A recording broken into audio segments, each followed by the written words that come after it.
welcome to Paleo with Becky. I'm going to be doing paleo chicken fingers today. So if you like the video and if you'd like to see more like this, kind of recreating your favorites, let me know in the comments. Like the video, share the video, and if there's a better time, let me know when you'd like to see this, and just let me know if you'd like to see more. Okay, so I'm going to go over all the ingredients here. We're starting out, I've got my cast iron skillet. This one's pretty deep, but it doesn't have to be terribly deep, just enough so that the chicken fingers can completely sit down in there. You don't want to have like any oil popping out of the pan. And I'm going to be filling that with oils.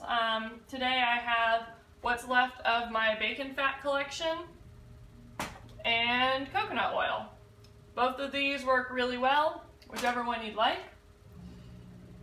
So to start out, I'm going to go ahead and turn this up to pretty high heat. And I have a wire rack. It's got these little feet on the bottom, so I'm actually going to turn it upside down and put it flat side down. That just keeps the chicken fingers from getting burned when all the burned stuff starts dropping to the bottom. Okay? I got about 2 chicken breasts over here. It's maybe about 1.5 pounds. And then for the breading, we've got 1/2 cup of almond flour. I'm going to use a tablespoon of coconut flour, tablespoon of tapioca starch, a teaspoon of salt, and then 1/2 teaspoon each of paprika, garlic powder, onion powder, and then just a dash of cayenne. And then I'll be washing it in an egg and water combination. So we've got a 1/4 cup of water and 1 egg. Alright, so while this is getting heated up, I'm going to go ahead and put the top on. I'll add the oil once it's fully heated, just so less oil spitting out at me.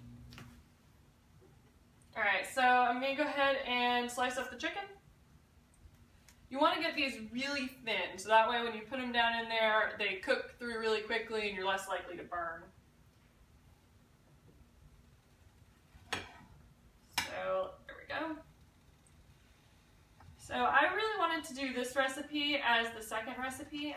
I know a lot of people, when they first start working with paleo, actually have a tough time transitioning because their real question is, well, what do I eat or what do I feed my kids? When favorites are off the menu like spaghetti or chicken tenders, it's a little bit harder to convince the kids to actually eat this way. So I wanted to recreate one of our favorites. This is probably one of Adam's top 3. The other ones are pizza, which I'll do soon, and pot pie. But this one's very easy. It's a nice weeknight meal because once you cut everything up, you just kind of throw it in the pan and let it go from there. Now, this does rely heavily on the almond flour, so it's a little bit lower carb than some other recipes that you'll see.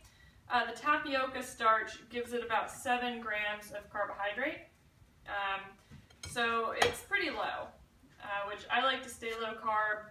Some people it's not really a problem for, but for me and Adam, I do like to keep it a little bit lower.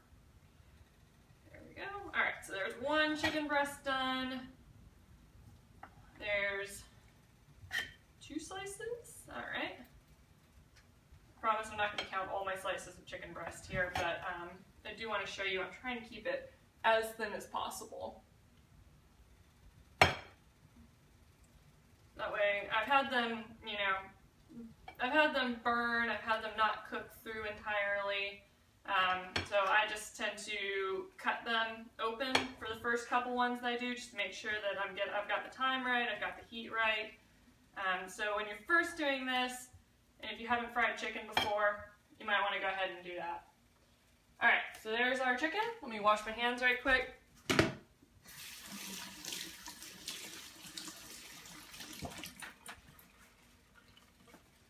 There we go. Alright, so now I'm going to put together the dry ingredients. I'm just going to put those together first so I can use the same whisk. So this is the 1/2 cup of almond flour. Put that off to the side. Then we've got a tablespoon of coconut flour.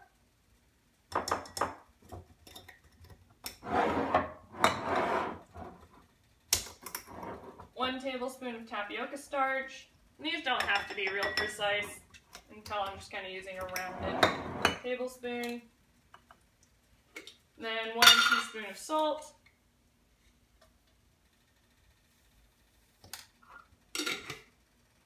One dash of cayenne. And of course it can be left out. If you have kids, you might want to do that. And then about a half teaspoon of onion powder.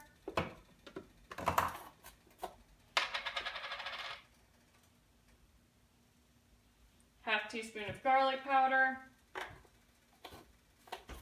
You can tell I think my pan's starting to, whoops! Maybe that wasn't a good place for that. There we go. You can tell my pan's starting to smoke, so it's getting pretty hot, so I will add the oil to it next.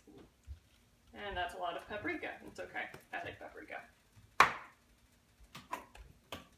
Okay, so got all of our dry ingredients. I'm just going to go ahead and whisk that together really quick. Alright, and then it's my little egg guy.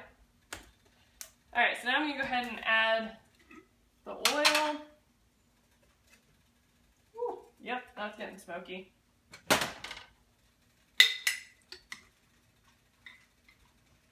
So when I'm adding the oil, I want most of the chicken to be completely covered. It doesn't have to like brown in there, but I want it to be over halfway. So that does take quite a bit of oil here. I'm actually going to turn this down just a little bit. Ooh, it smells like bacon in here. I always like using bacon fat for this.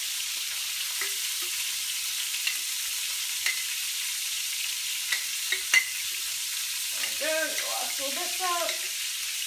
Okay. And then let me get another spoon so I don't mix up my bacon fat and my coconut oil. Not always a great combination. There we go. Take that off to the side. And coconut oil. Now you definitely want to make sure you're using saturated fat. Don't try using avocado oil or olive oil here. This is a really high temperature, and you don't want to cook with unsaturated fat, so the polyunsaturated or the monounsaturated, because those oxidize at high temperatures, and that can lead to a lot of issues like inflammation, and even if it's just a little unstable, it can oxidize inside the body. So let's stick to saturated fats. There we go. Alright, so I'm going to put this to the side for now. I might end up using a little bit more later. See how it goes. But you can see, pretty covered in there. Alright, so starting on the egg whites, I'm just going to cover that. Hopefully I'll get less oil all over me. Alright, we have 1 egg. And our 1/4 cup of water.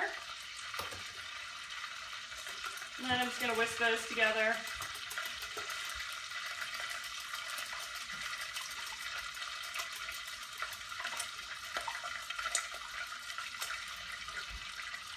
Alright. Easy peasy, right? Okay. So I'm going to take this back off for just a second. Okay, yeah, that looks deep enough. If not, I'll just add some more. It's all good. So I do have 2 different sets of tongs here. Just to be safe, I'm going to use these on the raw chicken, these on the cooked chicken. Alright, so it's as easy as just grabbing one of our pieces of chicken. I think I got 2 there. Yep, I did. Give it a nice little bath. And then bread it. There you go. It's pretty covered here. And I'm just going to throw it in. And I'm going to try and lay it on the wire rack so that it doesn't burn and stick to the bottom. Okay. And hopefully I do not run out of almond flour, or I'm sorry, whatever this mixture is, the breading. There we go. Hopefully I don't run out of the breading. I'm not sure why. I generally use 2 chicken breasts and are generally about the same size. But sometimes I seem to run out of breading, and sometimes I seem to have some left over, so. Alright, fine, whatever. There we go. Chicken. Alright, and I generally put, you know, maybe 3 or 4 in there at a time. I like to give them enough space so that the edges get nice and golden. There you go, and these do cook really quickly, especially if you get the oil nice and hot.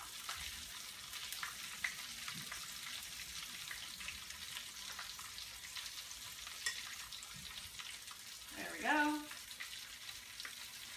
Alright, so we got our first batch of chicken in there. I'm just going to cover that for a moment and let it cook.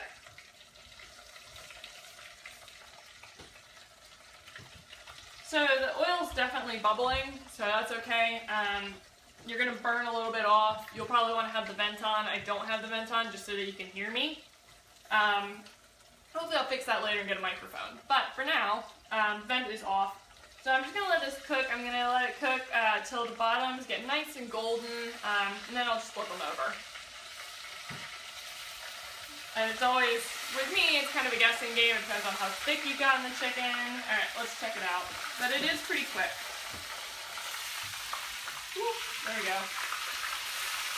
Alright, so let's grab that first piece. Yeah, there you go. So it's nice and golden on the brown. You got the golden edges. Just going to flip it over. There we go. Yep, same here. And they will get darker in color as you go along with the oil heating up and getting some of those little burn bits in it. But the first ones always end up kind of a nice light golden brown. There we go. I'm just going to let those cook for a minute more. We really like to serve these with a honey mustard sauce. Adam's normally in charge of that, or ketchup. Either way, the seasonings are nice and light, so they do pair well with whatever. Again, if you don't like heat, just leave the cayenne out. And it's not too hot, it just kind of gives it a little something there. So, that is really bubbling. I actually haven't used the baking fat and coconut oil combination. I've only done like one or the other. And if you get refined coconut oil, it's not going to have much of a taste. If you get the unrefined, it is going to have a little bit of a taste, but it doesn't really bother me that much. If you really don't like coconut, it might bother you a little bit. Adam's not a big fan of like the coconut flavor, but at least not in unexpected places like chicken fingers. Almost like chicken wings there. But he doesn't mind these, so I think they're super faint. But if that's a problem for you, you can definitely use like bacon fat, you can use tallow, lard, any kind of animal-based fat. Don't use butter. Alright, so let me grab my kind of clean pair of tongs here. Pull one out. There we go. Yeah, it's looking good. Pull it out and I'll just cut it. Like I said, you do want to check to make sure they're all the way done. Grab a knife here. This is my cute little knife friend gave me for a Christmas present one year. And they are so thin. Yep, that's looking good. Alright. Yep, you can see, again, super thin, but all the way done inside, nice and moist still.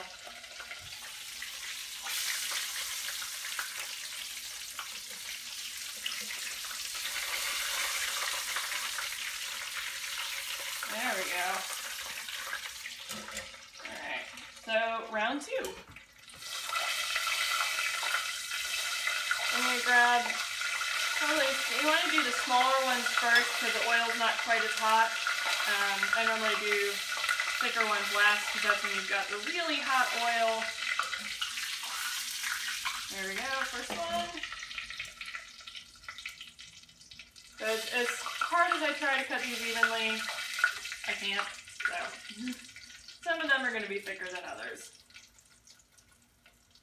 There we go. I've also found the further you go, the more clumpy your mixture gets, but the second and third batch always seem to turn out the best. They're nice golden brown, they're really pretty. The first batch is a little bit too light, but they always have the nicest breading. There we go.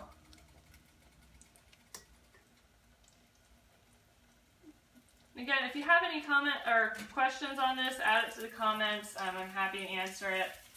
This was one of my, probably one of my first like non-paleo foods, paleoized recipes. So I've been doing it for a while. And it's always a favorite. Like, I honestly didn't like chicken wings growing up. I know they're chicken tenders. I always thought like the breading was kind of weird. It was greasy. So I used to take it off, as weird as that is. You know, like Adam, of course, loved chicken tenders.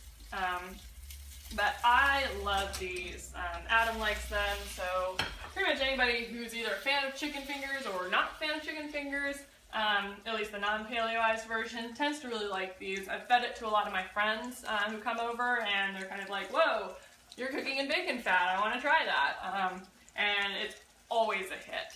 I've had one person be like, oh, just give me a little bite, and they ended up picking up the whole thing and just like eating it. So these are really good. I am running a bit low on the almond flour mix, so while this is, while these are cooking, I'm just going to throw together a little bit more. And this is going to be really imprecise, but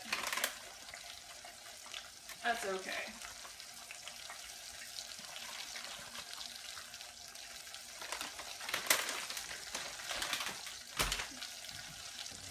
But, you know, I mean, these always turn out really good. As long as you don't, like, make the spices too strong, I don't think the ratio is going to kill you.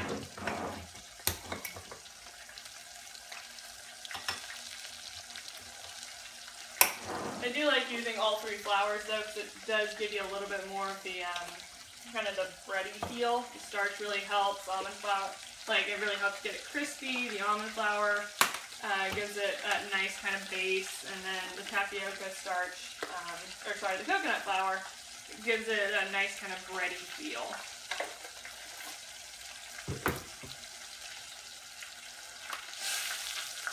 If I can get this open, there we go. And I guess I need something to stir it with. Since my little egg guy is kind of covered in egg, let's roll the fork. There we go. Now let me flip these. Ooh, yeah, those are looking pretty. Ooh, that one's a little bit too long.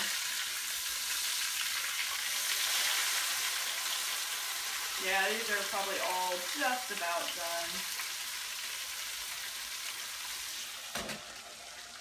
So I'll just leave them in there a very short amount of time, and while we're waiting for that, I'll go ahead and get the next round started.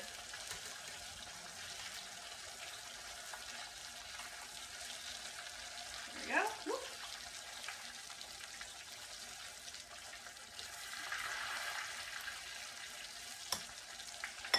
And so let's put this off to the side and get the other one started. And these go really quickly. So even if you're making a big batch of them, or maybe you have a larger cast iron pan or a larger wire basket thing than I do, that'll help a lot. Okay, I think we're going to go ahead and pull these out. Again, different set of tongs. And yes, I've burned those a little bit, but not terribly. The one thing I really like about this almond flour recipe is it doesn't taste bad if you end up burning it a little bit. Just a little. It doesn't look as pretty, but it tastes fine. It's not like when you burn bread and it's just the end of the world. There we go. Oops. Put 1 and 2 in.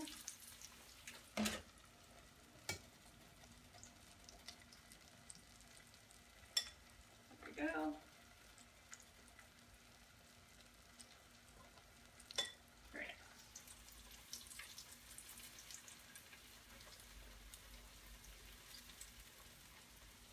Let's see if I can fit 4 on there. That would be helpful. Just grab one of the smaller ones.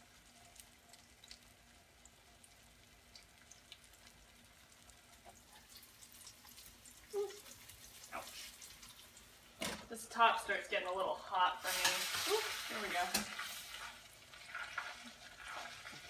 And these are also really good leftovers. We heat them up a lot. I'll take them to work, which is always fun because if I'm like in an office and people ask, you know, like, oh, you're eating chicken fingers, and I can say, actually, guess what you guys can do? So those are always really popular. And so down here in North Carolina, we've been having some gorgeous weather, but now it's actually like, I think it's supposed to get to 99 degrees today, and it's high humidity, so whew, this is probably not the best day to do chicken fingers, but at least it's a little bit earlier in the day, so it hasn't quite hit that kind of heat. This is definitely good grilling weather. Actually, you know what, I think I grilled these a couple years ago, and they came out really well. But chicken wings are one of my favorites to grill. Chicken wings you can really do however. Oven, I've actually done them in my Instant Pot, which I love. It was so easy. And I'll probably be doing that this week because it's a lot easier to like feed a big crowd of people in, I think it was like 30 minutes. It's really easy. Whereas this, if I'm trying to feed a big crowd of people, it's kind of like, you know, I could probably use another maybe like 2 of these. Alright, let's flip them. Oh.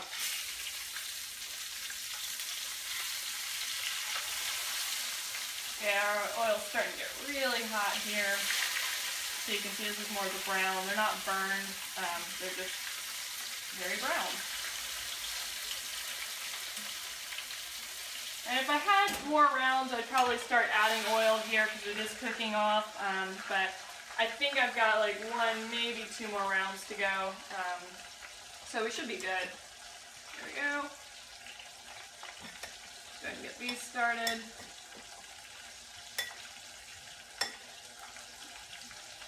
This is really like ice cream season. I've actually seen a ton of different recipes coming out for ice cream. So I've even found one, I think it was by what Great Grandma ate, that had just a food processor, which is awesome because I have not wanted to buy an ice cream machine because I do not have room in my kitchen. But, ooh, that's a really long one. So that was pretty cool, but you should definitely check that one out. That'll look really good. I think it was like ginger, cinnamon, and molasses, which sounds really good. Alright. And as the oil heats up, you find that you don't have to leave them in there for quite as long. So just make sure you're not burning them. Go ahead and grab this pot holder. So I will quit burning myself. Yeah, it does look good. And if you cut them thin, there shouldn't be any danger of not cooking them thoroughly. These two are probably a little bit thicker, so I'll leave them in for a second more. Just kind of throw these guys in with them.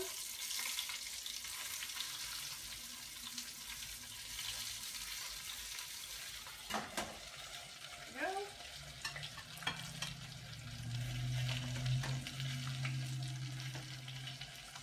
Barbecues are, this is my favorite time of year because this is when all the barbecues happen, so we get a lot of meat and grilled vegetables, and I don't have to awkwardly say, oh no, I'm sorry, I can't eat that. You know, like, they look weird. It'll get me weird if I have the burger without the bun, but at the very least I don't have to explain why, you know, I can't eat the fried fritters or whatever people bring. Fried fritters, I don't know. I guess I've just kind of gotten a little bit, like, removed from what people eat. As weird as that sounds. I do a lot of cooking myself. We're really careful. I don't eat out a lot, and when I do, it's kind of like I look at the menu, and there's maybe like 3 items on there that I can actually eat, so it makes my choices really easy, which isn't a bad thing. I've actually been to a couple paleo restaurants in the area, and when I go, I like look at the menu and I'm like, oh my god, I'm sorry, I think I need like 30 minutes here to actually figure out what I want to eat because there's so many options. So, you know, but normally if I go to like a good restaurant, and they have some nice choices. Let me go ahead and flip these. Oh, I'm using the wrong tongs. Life will go on. But, yeah, so normally if I go to a nice restaurant, I can look at a couple of their dishes and be like, okay, yeah, that looks good, you know. These are the 3 dishes I can eat, and we can take those. I also tend to feel a little more annoying when I go to restaurants, and I've had to own that lately. You know, like I just openly tell everybody, I'm like, yep, I'm gonna be the person asking the weird questions. I'm gonna be like, is this gluten-free? Does this salad have canola oil in it? That's like one you really gotta watch out for, because you would think that nice places would use olive oil, but in a lot of cases, you would be wrong, which is really unfortunate. But I've noticed that the nicer the restaurant is, the more open they are to that question. So it's like, if I go into a decent restaurant, one of the people are like, yeah, the food's really good, and I'm like, okay, well, you know, try it out, and I notice it's kind of like a decent restaurant, the food's just kind of good.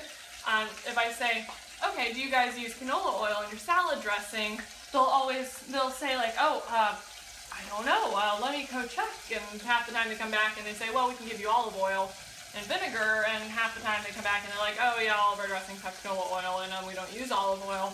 But if I go to a nice restaurant, and that doesn't mean expensive, like I've had really nice restaurants where like the salad was like, I don't know, $10, but they knew what they were doing, and I went in and I said, you know, do you guys use canola oil in your dressing? And he goes, oh no, definitely not. So I really appreciated that. I think that was in Wilmington, North Carolina. We stopped in a restaurant, and the guy was just like, he was great. Totally understood. Some of the more like foodie restaurants that understand that, you know, like canola oil is only kind of a substitute for olive oil, at least not in like flavor. They tend to be really appreciative of those questions, whereas restaurants that are just kind of like, you know, eat your food and get out, they tend to not like those questions. So you can actually tell what kind of restaurant you're dealing with based on how, I'm going to turn this way down, based on how they respond to those questions. So I felt a little bit better, and I've been like, well, you know, maybe I'm not just picky, maybe I'm just more of like a gourmet, if you will, about my food, because this is really, you know, this is really important. Food is really important. Even eating like, you know, even eating a conventional diet, I don't think that we should be embarrassed about caring what goes into our body. And if a restaurant's going to be snippy about what I ask for, then it's just like, well, do I really want to give you my money? Probably not.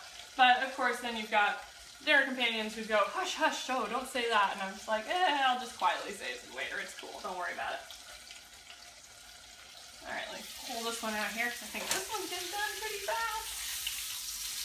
Yep, that one is being quite, and you can tell they're not quite as pretty as the first ones that I did here. They're getting a little bit more like the breading isn't sticking, but since we're getting to the end of them, that's totally cool. Not important. I thought they taste great. And it's only like the last few batches I've noticed with. If you want to keep them all looking nice, like you're going to a party and you don't want people to be like, ugh, you know, homemade healthy food or whatever, though, I guess, you know, not many people are going to say that about chicken tenders fried in bacon fat, but I do. But if you kind of want to avoid that, you want to make sure it's nice looking. Just, you can either dump out the oil when it starts getting like this. You can use a higher wireframe and more oil so that it's even touching the bottom less. You can make sure that you don't get to the end like I have here. Just a couple things you can do. You can be a little more anal retentive about the temperature. With the oil, I'm just kind of like, I'm frying it, it's cool. So, but if you want it to look pretty, there are definitely things you can do. Or I guess you could just like eat the last half of the batch at home. Sometimes I'll even like dump the oil out and just start fresh, so that way I've got a nice new batch of oil. Keeps the color really nicely. I'm actually really excited to see how these turn out with kind of like the mix of oil. Normally we poured or bacon fat for this, but I had to do a couple trials with these. Adam was excited because he's been eating chicken wings all week long. But I had to try a couple times out, so we started running low on bacon fat. So I did one batch in coconut oil, turned out great. I think my mom actually prefers coconut oil. Oh no! I don't remember which ones I've been using these. Here, I'll just kind of like dip them in here. Surely that sanitizes them, right? I think that one can go for a minute more. Yeah. So we're winding up here. This will be my last batch, and then I'll just kind of break everything down and have a lot of fun cleaning up oil. Definitely why you want to use this, or you want to use like one of the fancy little silicone trays with the holes in it, splatter guard, that's what they're called. So I need a splatter guard because otherwise you will have oil everywhere. And don't wear a shirt that you're going to be really upset about losing, because I've definitely like splashed oil all over a new shirt and then had to get it out. This soap works well. And OxyClean? Yeah, OxyClean. So that works really well, but just avoid getting it like dirty in the first place, because oil will go everywhere when you're doing this, including like up in the air. Woo! There we go. Alright, this is my last guy, so I'm going to go ahead and turn this off. If you've enjoyed this, thank you so much for watching all the way through. I really enjoy talking to people, getting to know you guys, so please leave in the comments what you think, what you'd like to see more of. Share this with your friends if you got people who want to have some healthy fried chicken or trying the paleo diet and feel like they're trying to get into the swing of things, but they're so used to cooking in a certain way. Definitely share this with them. Let them know there's tons of recipes on my website. That's rxprimal.com. R, the letter X, and then primal.com.